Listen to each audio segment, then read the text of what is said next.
हमजा जी हो गया? जी सर, हो गई है। ओके। तो सबसे पहले तो हम एक नया प्रोजेक्ट क्रिएट करते हैं जी। नए प्रोजेक्ट का हम कोई भी नेम यहाँ पे दे देते हैं जी, फॉर एग्जांपल फायरबेस। ये नेम पहले भी एग्जिस्ट करता है तो मैं इसको फायरबेस फॉर एग्जांपल 2 कर देता हूँ। बाकी सारी सर्विसेज उसी तरह से फायरबेस 2 और सेव लोकेशन भी एज इट इज़ रहने देते हैं, लैंग्वेज जावा, और एपीआई लेवल 16 ही जो है वो हम इसको सिलेक्ट करते हैं जी। ओके, फिनिश कर देते हैं जी इसको।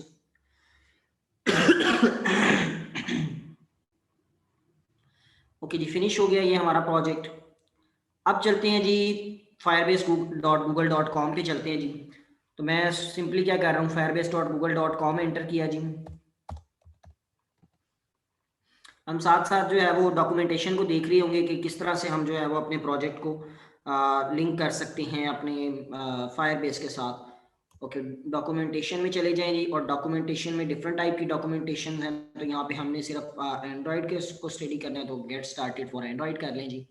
ओके, यहाँ पे जो है वो आपको बताया जा रहा है कि बेसिकली अपने प्रोजेक्ट को अगर आप फायरबेस के साथ लिंक करना चाह रहे हैं तो कुछ मिनिमम डिपेंडेंसीज या कुछ मिनिमम रिक्वायरमेंट्स हैं जो कि आप नीड कर रहे होंगे, तो आपको जो है वो यूज़ कर सकते हैं फायरबेस को अपने उसके साथ, प्रोजेक्ट के साथ। अदरवाइज जो है वो आप नहीं कर सकते। तो वो कौन कौन सी डिपेंडेंसीज हैं या रिक्वायरमेंट हैं उनको देख लेते हैं जी।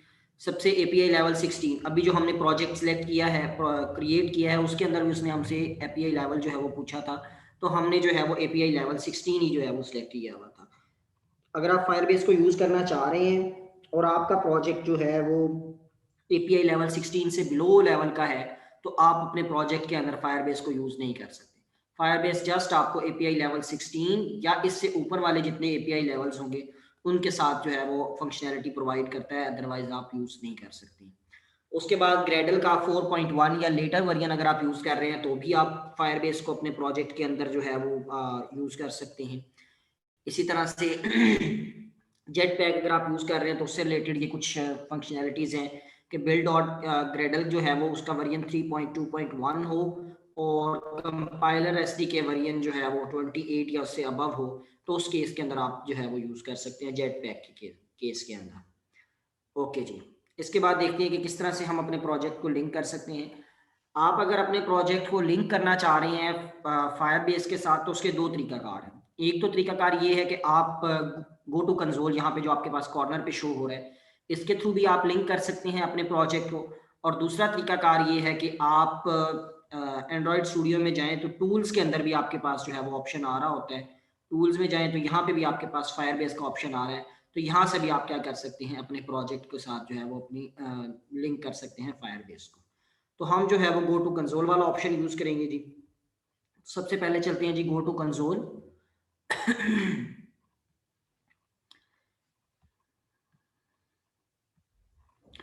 ओके जी, जैसे ही मैंने गो टू कंसोल किया है तो मेरे पास कुछ प्रोजेक्ट्स मैंने पहले से क्रिएट किए हुए हैं, और यहाँ पे साथ ही मेरे पास जो है वो क्या आ रहा है, ऐड प्रोजेक्ट का ऑप्शन भी आ रहा है कि यहाँ से मैं कोई प्रोजेक्ट जो है वो ऐड कर सकता हूँ।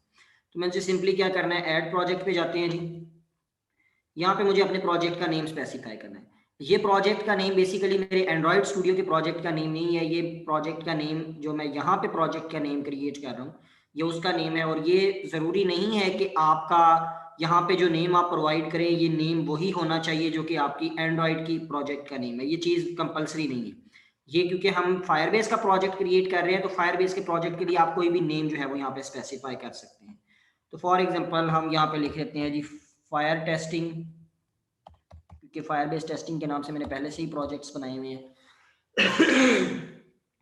जैसे ही आप यहाँ पे लिखेंगे तो उसके अगेंस्ट कोई ना कोई जो है वो एक यूनिक नेम जो है वो गूगल वाले उसको जो है वो असाइन करते हैं।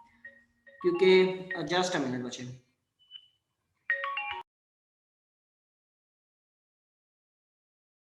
फायर टेस्टिंग जो है वो हम इसको नेम देते हैं। ओके, हम बात कर रहे थे कि ये एक शॉर्ट नेम जो है वो, क्योंकि देखें हो सकता है फायर टेस्टिंग के नेम से किसी और ने भी प्रोजेक्ट जो है वो क्रिएट किया हो यहाँ पे। तो गूगल जो है वो क्या करता है, बेसिकली जो नेम हम प्रोवाइड कर रहे हैं उसी का ही क्या करता है, एक शॉर्ट नेम जो है वो बना के अपने पास सेव कर लेते हैं। और ये शॉर्ट नेम आपका एक यूनिक आइडेंटिफायर होता है आपके प्रोजेक्ट का। गूगल के प्लेटफॉर्म के ऊपर या फायरबेस के प्लेटफॉर्म के ऊपर ये आपका जो है वो शॉर्ट नेम है, बेसिकली आपको शो ये फायर टेस्टिंग ही होगा, लेकिन ये बैकएंड के ऊपर फायर टेस्टिंग और ये 96 246 के साथ जो है वो लिंक हुआ है। ये उन्होंने अपने हिसाब से बनाया है कि क्योंकि उनकी रिपोजिटरी के अंदर तो मल्टीपल प्रोजेक्ट्स पड़े हुए हैं, तो वो किस तरह से इन सारे प्रोजेक्ट्स को मैनेज कर रहे होंगे कि फॉर एग्जांपल मैंने भी एक प्रोजेक्ट फायर टेस्टिंग के नेम से बनाया हुआ है और एक और बंदे ने भी कोई फायर टेस्टिंग के नेम से बनाया हुआ है, तो दोनों को वो किस तरह से मैनेज कर रहे होंगे, वो बेसिकली ये शॉर्ट नेम के थ्रू जो है वो मैनेज करते हैं जी। ओके, कंटिन्यू कर दें जी यहाँ से। जैसे ही आप कंटिन्यू करेंगे यहाँ पे आपसे कुछ फंक्शनलिटी पूछी जा रही है कि यहाँ पे आप गूगल एनालिटिक्स को यूज करना चाह रहे हैं या नहीं करना चाह रहे हैं। अभी हम गूगल एनालिटिक्स का जो रिकमेंडेड ऑप्शन है इसी को ही यूज कर रहे हैं, इसको भी कंटिन्यू कर दें जी। ओके, अकाउंट की बारी आती है यहाँ पे इन इंटरफेसिस के अंदर जब आप फर्स्ट टाइम प्रोजेक्ट क्रिएट कर रहे होंगे तो हो सकता है आपके जो इंटरफेस आपको शो हो रहा है वो डिफरेंट इंटरफेस हो। ये जरूरी नहीं है कि जो इंटरफेस मुझे शो हो रहा है, क्योंकि एक दो स्क्रीन का डिफरेंस होता है कि जब आप फर्स्ट टाइम प्रोजेक्ट क्रिएट कर रहे हैं तो उस टाइम के ऊपर आपसे अकाउंट भी मांगा जा रहा होता है कि आप ये फायरबेस किस अकाउंट के थ्रू जो है वो यूज करना चाह रहे हैं। तो यहाँ पे क्योंकि मैंने पहले से प्रोजेक्ट्स क्रिएट किए हैं तो उन्होंने मेरा बाय डिफॉल्ट अकाउंट सेव किया हुआ है, तो इस वजह से यहाँ पे सिलेक्ट अकाउंट के अंदर अगर आप देखें तो मुझे ऑप्शन दिया जा रहा है select account default account for Firebase, कि मैंने जो फायरबेस के लिए पहले से अकाउंट यूज किया हुआ है उसी के थ्रू यूज करना चाह रहा हूँ या न्यू अकाउंट के थ्रू जो है वो यूज करना चाह रहा हूँ। तो मैं डिफॉल्ट अकाउंट को ही यूज कर रहा हूँ। आपके केस के अंदर वो फर्स्ट टाइम डिमांड कर रहा होगा तो आपसे वो जो अकाउंट है वो यहाँ पे जो है वो पूछ रहा होगा। ओके, डिफॉल्ट अकाउंट यूज किया, उसके बाद मैं कर देता हूँ क्रिएट प्रोजेक्ट। ये अभी सिंपली मैंने क्या किया, ये एक प्रोजेक्ट जो है वो क्रिएट किया है। अभी इस प्रोजेक्ट का मेरे एंड्रॉइड स्टूडियो के प्रोजेक्ट के साथ कोई रिलेशनशिप बिल्ड नहीं हुआ है, कोई लिंक जो है वो एस्टेब्लिश नहीं हुआ है। वो काम अभी मैंने जो है वो करना है। मैंने सिर्फ और सिर्फ अभी क्या किया है, एक फायरबेस का एम्प्टी प्रोजेक्ट जो है वो क्रिएट किया है। अभी मैंने इसके बाद क्या करना है, अपने एंड्रॉइड स्टूडियो का जो प्रोजेक्ट है उसको अपने फायरबेस प्रोजेक्ट के साथ लिंक भी करना है। Okay, your new project is ready, continue कर दें जी। ओके जी, जैसे ही कंटिन्यू किया तो उसकी जो भी सर्विसेज वाली स्क्रीन है वो मुझे पास जो है वो शो हो जाएगी। अब फायरबेस सिर्फ एंड्रॉयड के लिए काम नहीं करता है, फायरबेस जो सर्विसेज प्रोवाइड करता है वो आपको iOS के लिए भी प्रोवाइड करता है, एंड्रॉयड के लिए भी प्रोवाइड करता है, यूनिटी के लिए भी प्रोवाइड करता है, और वेब डेवलपमेंट अगर आप यूज करना चाह रहे हैं तो उसके लिए भी जो है वो प्रोवाइड करता है। तो यहाँ पे आपके पास एंड्रॉइड वाला जो ऑप्शन है आपने उसको क्या कर देना, एंड्रॉइड वाले ऑप्शन पे क्लिक कर देना कि हम एंड्रॉइड की सर्विसेज जो है वो फायरबेस की सर्विसेज जो है वो एंड्रॉइड के लिए यूज करना चाह रहे हैं। अब यहाँ पे क्या करना है, बेसिकली यहाँ पे हमने एंड्रॉइड स्टूडियो का जो हमारा प्रोजेक्ट है उसको हमने इस प्रोजेक्ट के साथ जो है वो लिंक करना है। तो कैसे करना है, हम लिंक करते हैं अपने पैकेज नेम के थ्रू।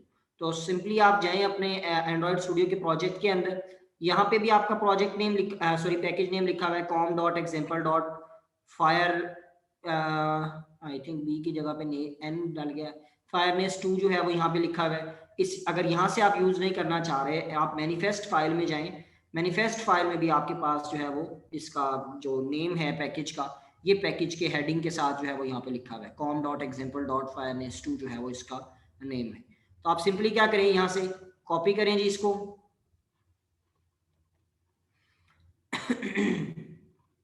ओके, यहाँ पे पेस्ट कर दें जी इसको, कंट्रोल वी।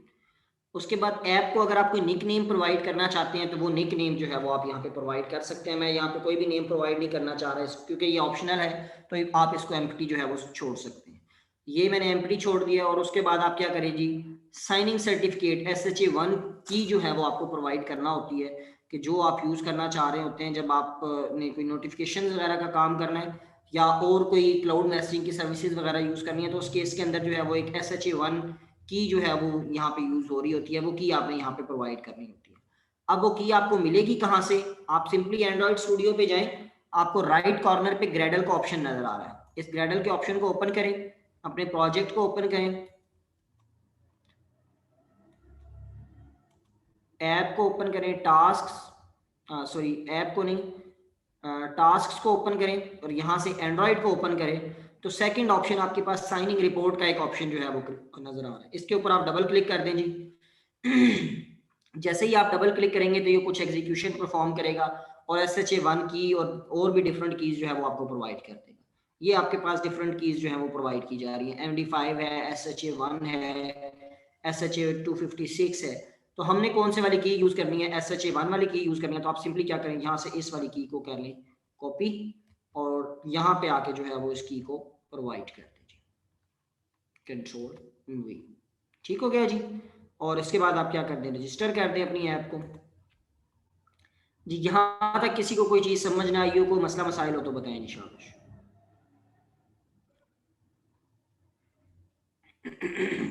आ गई है सर। सर ओके ठीक है, समझ आ गई। जी आ गई है सर समझ।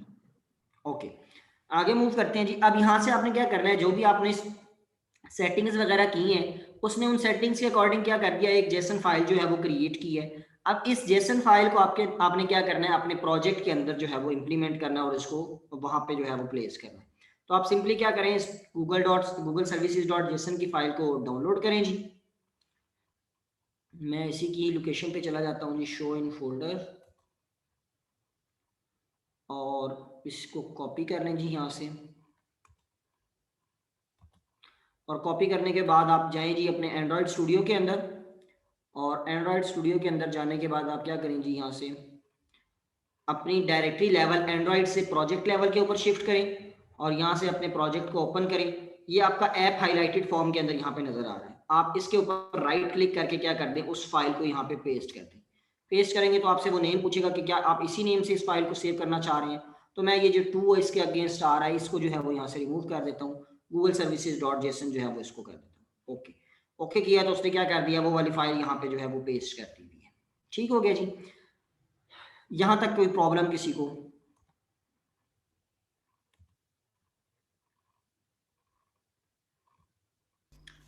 जी बच्चे बताएं, नो कोई सर। प्रॉब्लम है यहाँ तक?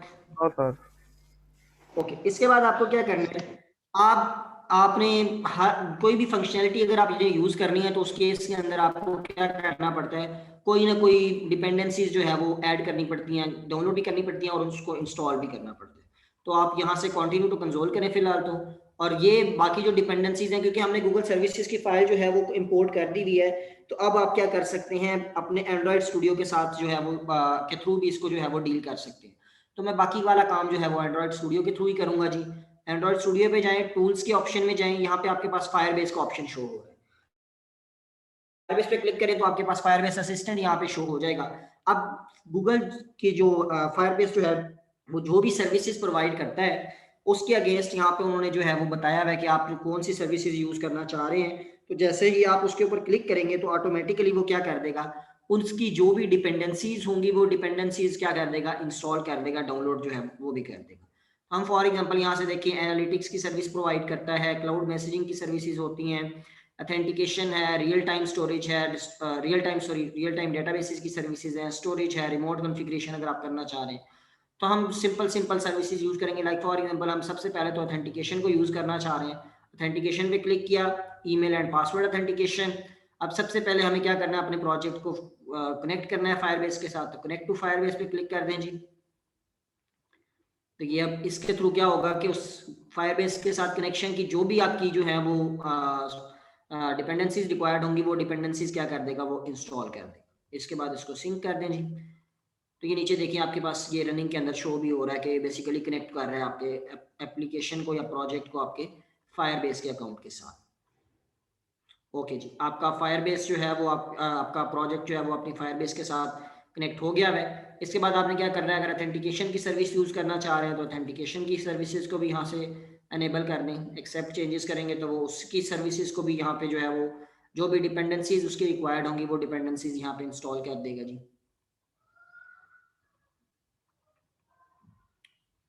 ओके जी, उसकी डिपेंडेंसीज भी इंस्टॉल हो गई हैं। वापस जाएं, ऑथेंटिकेशन के बाद फॉर एग्जांपल अगर आप रियल टाइम डेटाबेसेस की सर्विसेज को यूज करना चाह रहे हैं तो रियल टाइम डेटाबेसेस की सर्विसेज को भी यूज कर लें जी। Add the real time database to your app.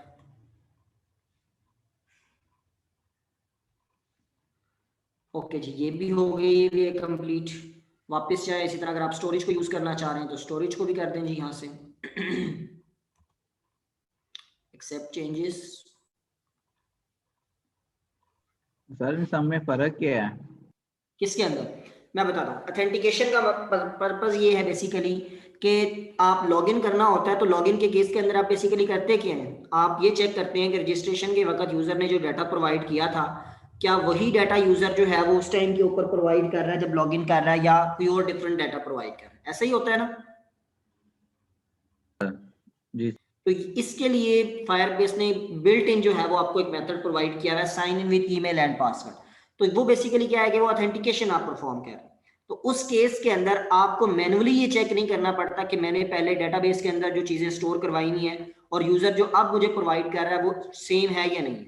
मैं सिर्फ क्या करता हूँ, sign with email and password का मेथड यूज करता हूँ, तो वो ऑटोमेटिकली मुझे ऑथेंटिकेशन कर देता है कि मीन वो ऑथेंटिकेट कर देता है कि अगर आपका यूजर नेम वैलिड होगा, पासवर्ड वैलिड होगा, तो उस केस के अंदर मैं लॉगिन हो सकूंगा। अगर पहले वाले सेव जो आपने किया है उससे डिफर होगा, तो उस केस के अंदर आप जो है वो ये यूज नहीं कर सकते।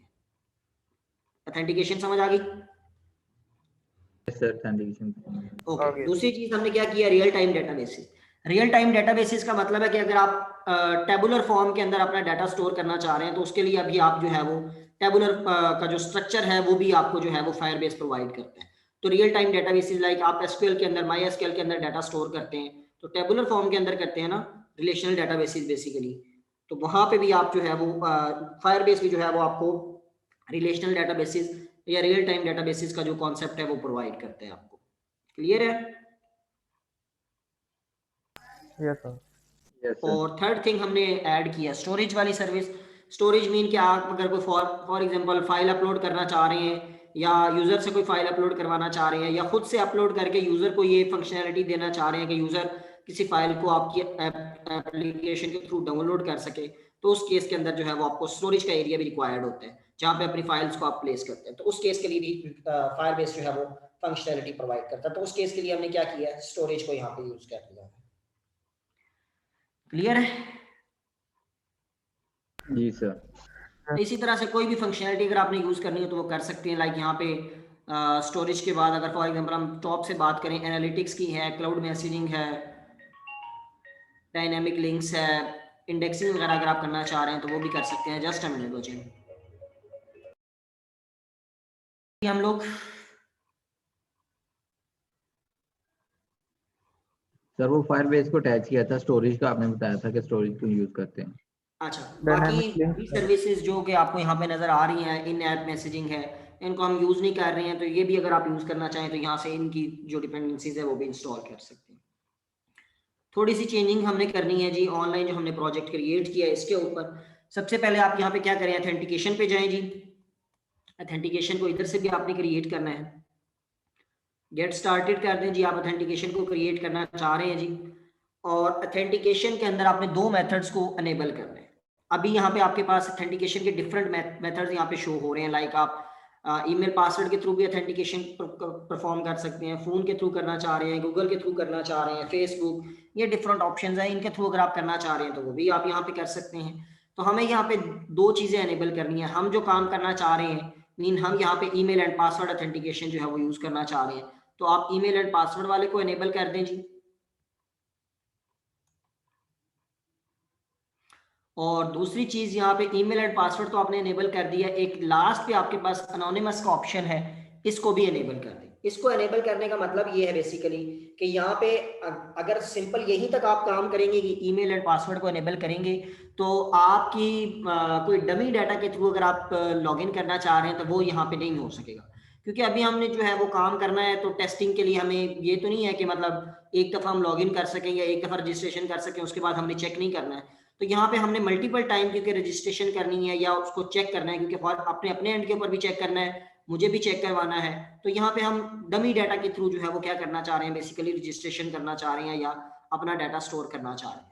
तो अनोनिमस वाला यूज कर लें। अनोनिमस वाले का मतलब ये है बेसिकली कि आप ये रिस्ट्रिक्शन नहीं लगा रहे हैं यूजर के ऊपर कि वो जो ईमेल एंड पासवर्ड प्रोवाइड कर रहा है वो गूगल के साथ रजिस्टर्ड हो। विदाउट रजिस्ट्रेशन भी मीन अगर फॉर एग्जाम्पल मैं लिख देता हूँ 1234@gmail.com, तो इस केस के अंदर भी मेरा डाटा जो है वो फायरबेस के ऊपर स्टोर भी हो जाए और मैं जो है वो ऐप के अंदर लॉगिन भी हो जाऊँ। ये किस लिए हमने रखा है, ये बेसिकली इसलिए रखा है कि हम क्योंकि हम अभी टेस्टिंग हमने परफॉर्म करनी है, क्योंकि जो हमने काम करना है, तो उस केस के अंदर हम इतने ईमेल्स कहाँ से लाएंगे जो कि गूगल के साथ रजिस्टर्ड होंगे, क्योंकि हमने तो मल्टीपल टाइम जो है वो आपके प्रोजेक्ट को एग्जीक्यूट करना है और उसको चेक करना है। तो उसके लिए हम क्या कर रहे हैं, अनोनिमस वाला मेथड जो है वो यूज कर रहे हैं कि बेशक हम डमी डाटा के थ्रू जो है वो asdfghi@gmail.com इसके थ्रू भी जो है वो हम लॉग इन हो सके। ये पॉइंट क्लियर हुआ सबको? Yes sir.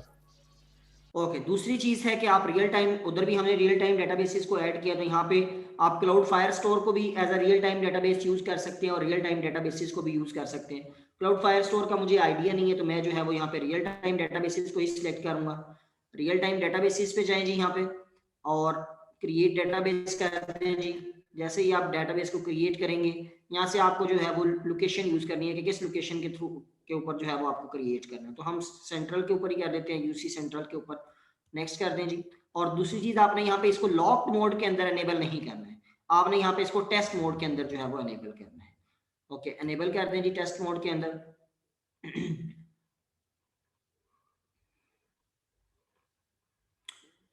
ये बेसिकली लॉक मोड और टेस्ट मोड का मतलब ये है कि लॉक मोड का मतलब है कि आप उसको लॉगिन होने के बाद ही असेस कर सकते हैं, और टेस्ट मोड का मतलब है कि आप उसको विदाउट लॉगिन हुए भी जो है वो असेस कर सकते हैं। तो हम टेस्ट मोड के अंदर चेक कर रहे हैं कि हम उसको विदाउट लॉगिन हुए भी जो है वो वहां से चेक करें।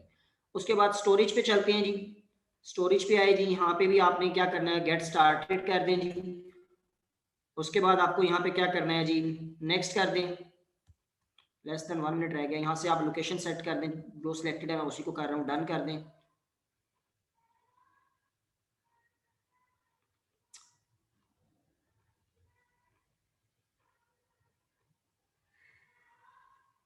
ओके, इसके बाद दोबारा सेशन स्टार्ट करते हैं, फिर उसके अंदर देखते हैं बाकी।